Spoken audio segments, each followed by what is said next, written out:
8 जंगें रुकवाने का दावा करने वाले डोनाल्ड ट्रंप ने इस साल की शुरुआत से क्या क्या किया। वेनेजुएला में सेना उतार कर राष्ट्रपति को उठवा लिया, ईरान पर हमले की धमकी दे दी, तमाम देशों पर नए टैरिफ लगाने की भी धमकी दे डाली और अब ईरान में हालात सामान्य होने की बात कह के ग्रीनलैंड की तरफ रुख कर लिया। सेल्फ एक्लेम्ड पीस प्रेसिडेंट ने कहा कि ग्रीनलैंड पर अमेरिका के कंट्रोल से कम कुछ भी स्वीकार नहीं है। ईरान के हालात और ग्रीनलैंड की तरफ घूमे रडार की आज बात करेंगे। नमस्ते, हम हैं सिद्धांत और आप देख रहे हैं ललन टॉप का अंतर्राष्ट्रीय प्रसंगों से जुड़ा रोजाना का कार्यक्रम दुनियादारी।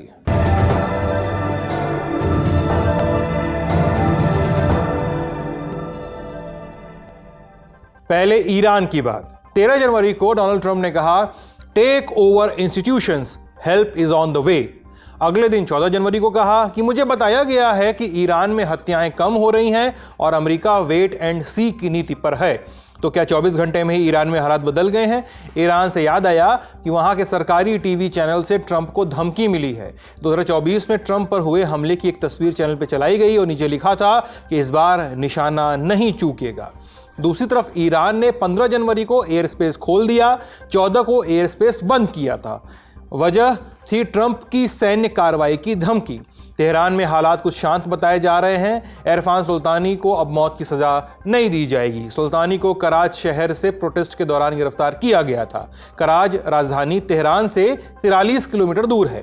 मानवाधिकार संगठनों ने दावा किया था कि उन्हें 14 जनवरी को फांसी दी जाएगी। रॉयटर्स में 15 जनवरी को छपी खबर बताती है कि ईरान की सरकारी मीडिया ने इस क्लेम को अब नकार दिया है। सरकारी मीडिया का कहना है कि इरफान पर इस्लामिक सिस्टम के खिलाफ प्रचार और राष्ट्रीय सुरक्षा के खिलाफ काम करने का आरोप है, लेकिन इन आरोपों में मौत की सजा नहीं होती है। दूसरी तरफ 14 जनवरी को ट्रंप ने व्हाइट हाउस में प्रेस कॉन्फ्रेंस की, कह दिया कि अमेरिका जो है वो हालात पे नजर बनाए हुए है। सैन्य कार्रवाई की बात न तो पूरी मजबूती से कही, न पूरी मजबूती से उन्होंने खारिज ही की। लेकिन ईरान से सुई घुमाते हैं ग्रीनलैंड की ओर, क्योंकि ट्रंप की नज़र वहीं घूमी हुई है। जब आपके दिन की हर सुबह एक नई धमकी के साथ होती है तो इसका सॉल्यूशन ढूंढना वाकई मुश्किल हो जाता है। डेनमार्क के विदेश मंत्री लार्स लोके रासमुसेन ने 14 जनवरी को यह बात कही।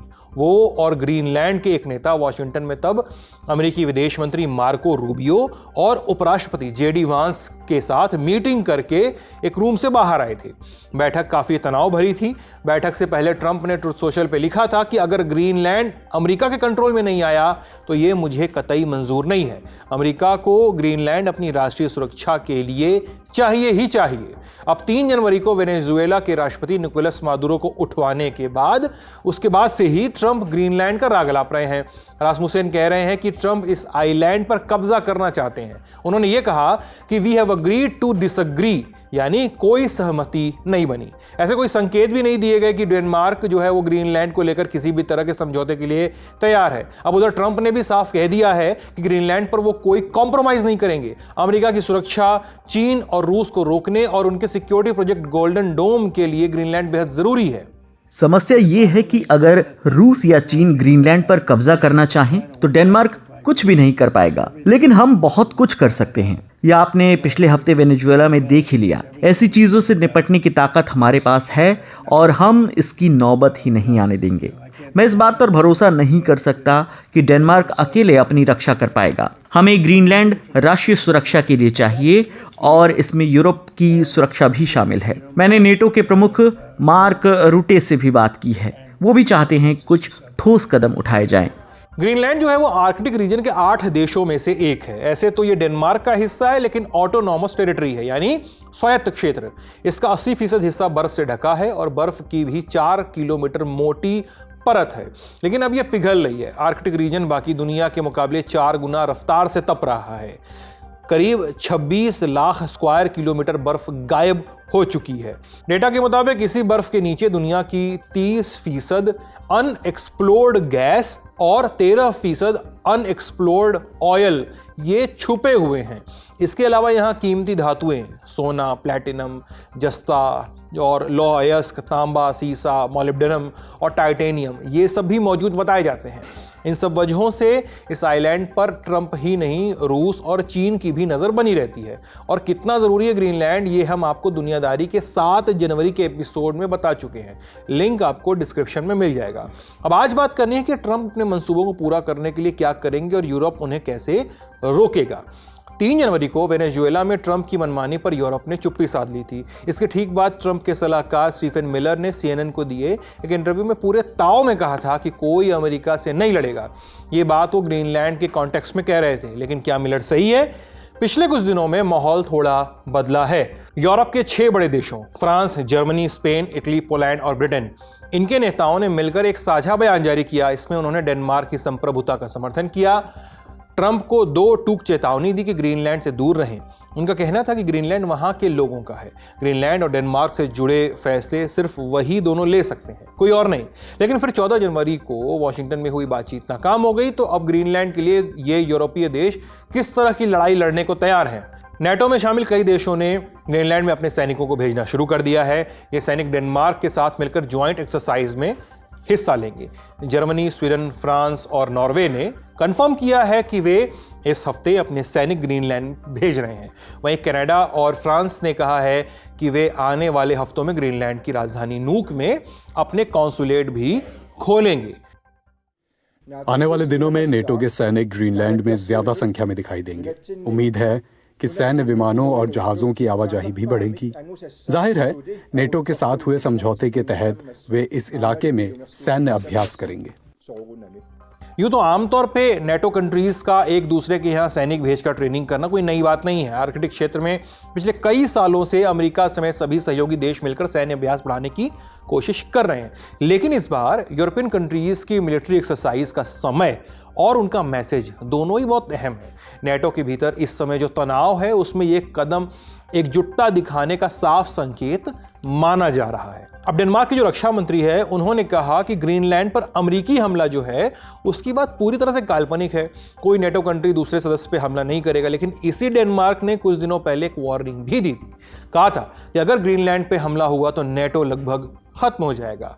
यानी आशंकाएं और संभावनाएं साथ चलती चली आ रही थी।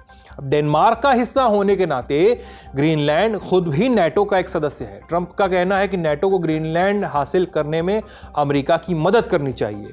ट्रंप ने ट्रूथ सोशल पे लिखा कि अगर अमेरिका की सैन्य ताकत न हो तो नेटो न तो ताकतवर रहेगा और न ही उसका कोई डर होगा। वो ये बात जानते हैं और मैं भी जानता हूं कि अगर ग्रीनलैंड अमेरिका के हाथ में आ जाए तो नेटो कहीं ज़्यादा ताकतवर और कहीं ज़्यादा असरदार बन जाएगा। इससे कम कुछ भी मुझे मंजूर नहीं है, ऐसा ट्रंप का कहना है।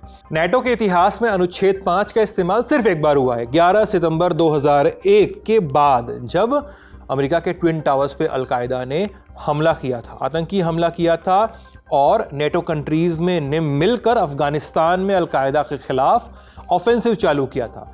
अब इसलिए ऐसी स्थिति से निपटने का कोई उदाहरण मौजूद ही नहीं है जैसी स्थिति बनती हुई दिख रही है। नेटो एनालिस्ट और यूनिवर्सिटी ऑफ सदर्न डेनमार्क में प्रोफेसर स्टेन राइनिंग ने न्यूयॉर्क टाइम्स से अपनी बातचीत में कहा है कि अगर ज़रूरत पड़ी तो नेटो का कोई भी एक सदस्य देश आर्टिकल 5 पर रोक लगा सकता है। यानी वो तय कर सकता है कि गठबंधन अपने रिसोर्सेज का इस्तेमाल किसी हमले में फंसे सहयोगी की रक्षा के लिए न करे।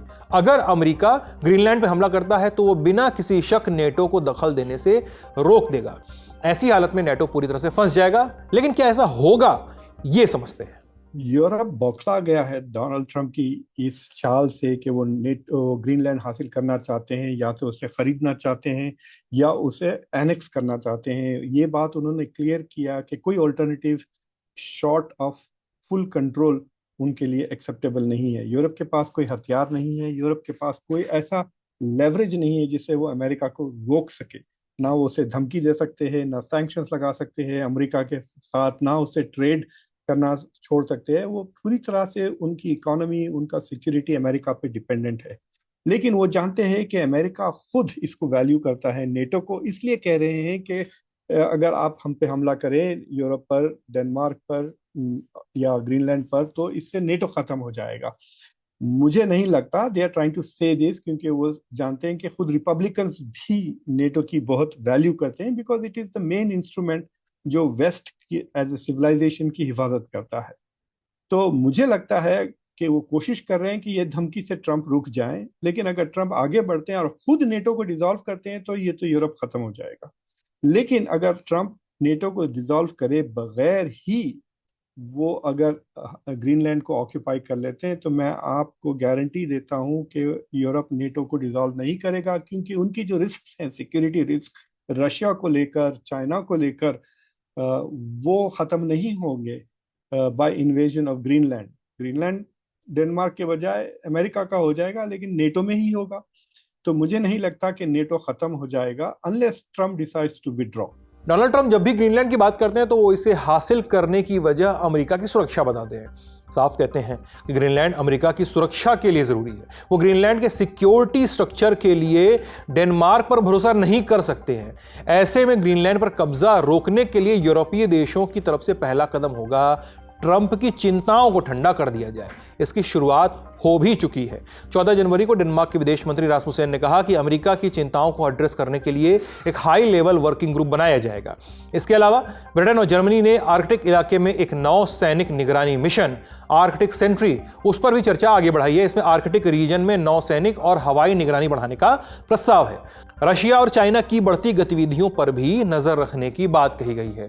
नए समुद्री रास्तों और संसाधनों की रक्षा का प्लान बनाने की भी बात है और नॉर्थ अटलांटिक से लेकर आर्कटिक तक सुरक्षा मजबूत करने का क्लॉज भी शामिल किया गया है।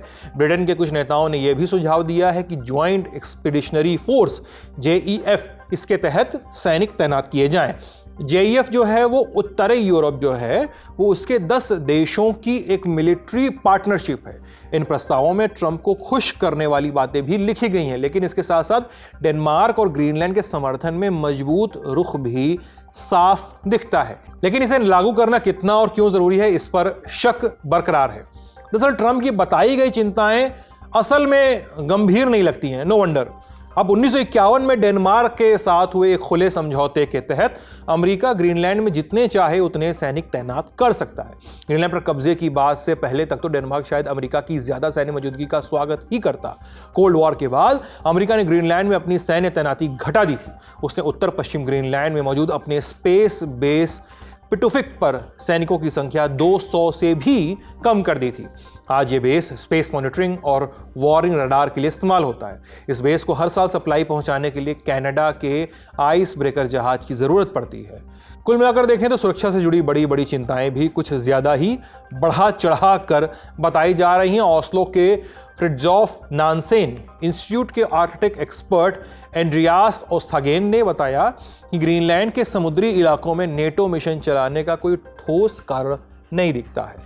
ट्रंप का यह दावा कि ग्रीनलैंड के आसपास की समुद्री सीमा रूसी और चीनी जहाजों से भरी पड़ी है, इसके पक्के सबूत भी नहीं मिलते हैं। विशेषज्ञों के मुताबिक आर्कटिक क्षेत्र की असली और ज्यादा गंभीर सुरक्षा चुनौतियां अमेरिका के अपने उत्तर पश्चिमी इलाके अलास्का उसके आसपास है।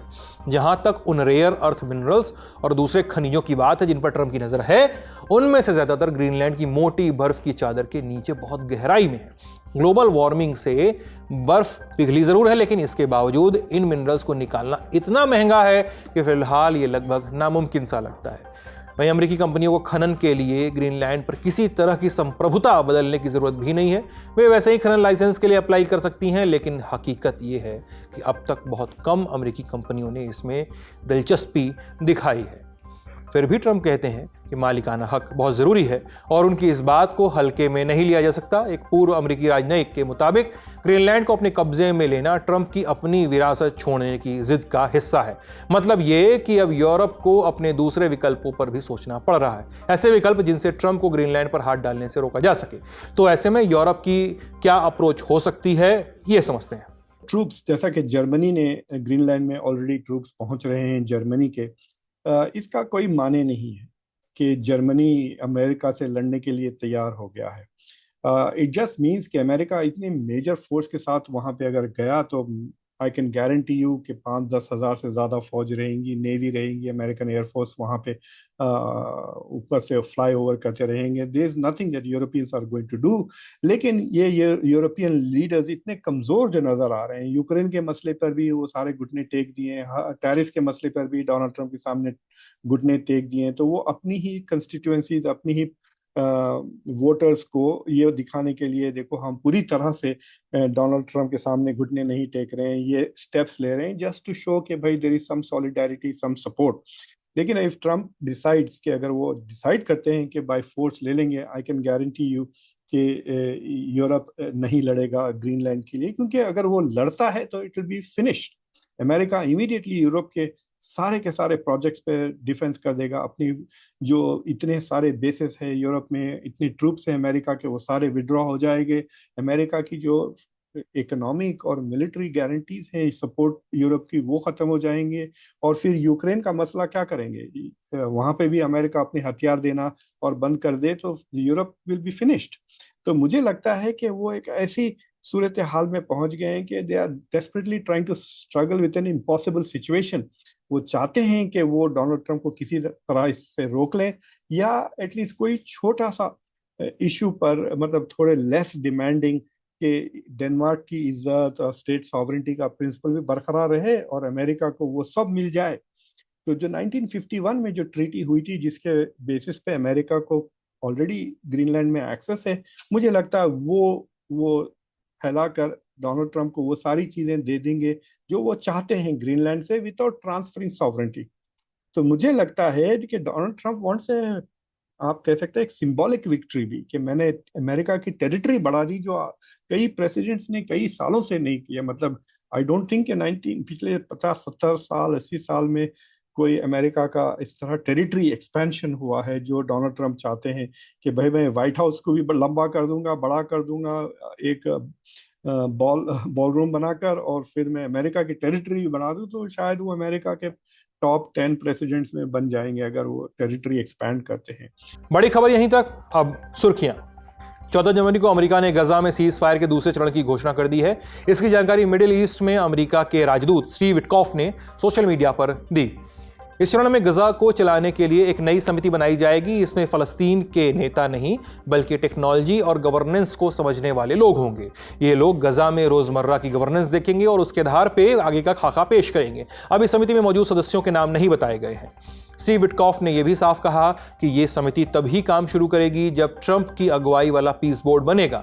यह बोर्ड अभी बना नहीं है। अमेरिका का दावा है कि अब गजा सीज फायर से डीमिलिटराइजेशन और रिकंस्ट्रक्शन की तरफ बढ़ रहा है, मतलब गजा से हथियार हटाए जाएंगे। सीज फायर का पहला चरण 10 अक्टूबर को शुरू हुआ था साल 2025 में। इसमें हमास के पास मौजूद इजरायली बंधकों और इजराइल की जेलों में बंद फलस्तीन के कैदियों की अदला बदली हुई थी। इजरायली सेना पीछे हटी थी, लेकिन हमले पूरी तरह से नहीं रुके थे। सीज फायर के बाद भी करीब 450 फलस्तीनी मारे गए थे। वहीं दूसरी तरफ इजराइल ने हमास से अपने आखिरी मृत बंधक का शव लौटाने को कहा है। इस पर अमेरिका ने भी हमास को सख्त कदम उठाए जाने की चेतावनी दे डाली है। अगली सुर्खी, अमेरिकी स्पेस एजेंसी नासा के 4 एस्ट्रोनॉट्स 15 जनवरी को पृथ्वी पर लौट आए। उनका space x crew dragon capsule California के सैन डिएगो के पास पैसिफिक ओशन में उतरा, वही जिसको हम हिंदी में प्रशांत महासागर कहते हैं। एस्ट्रोनॉट्स को पहले अगले महीने लौटना था, फरवरी के महीने में, जब उनकी जगह नया दल अंतर्राष्ट्रीय स्पेस स्टेशन पे पहुंचता। लेकिन पिछले हफ्ते उनमें से एक एस्ट्रोनॉट की तबीयत खराब हो गई, जिसके बाद नासा ने उन्हें तय समय से पहले वापस बुलाने का फैसला किया। 1998 में इंटरनेशनल स्पेस स्टेशन के शुरू होने के बाद ये पहली बार है जब किसी मेडिकल इमरजेंसी की वजह से एस्ट्रोनॉट्स को वापस लाया गया है। जो 4 एस्ट्रोनॉट्स लौटे हैं वे उनमें नासा के जेना कार्डमैन और माइकल फिंके, जापान की जाक्सा एजेंसी के कीमिया युई और रशिया के ओलेग प्लातोनोव ये शामिल हैं। इस मिशन में उन्होंने कुल 167 दिन अंतरिक्ष में बिताए हैं। एस्ट्रोनॉट्स की प्राइवेसी बनाए रखने के लिए नासा ने ये नहीं बताया कि कौन बीमार था या समस्या क्या थी। बस इतना कहा गया है कि संबंधित एस्ट्रोनॉट्स की हालत अब स्टेबल है। आज का दुनियादारी यहीं तक। अपना ख्याल रखिएगा, स्वस्थ रहिएगा। बहुत बहुत शुक्रिया।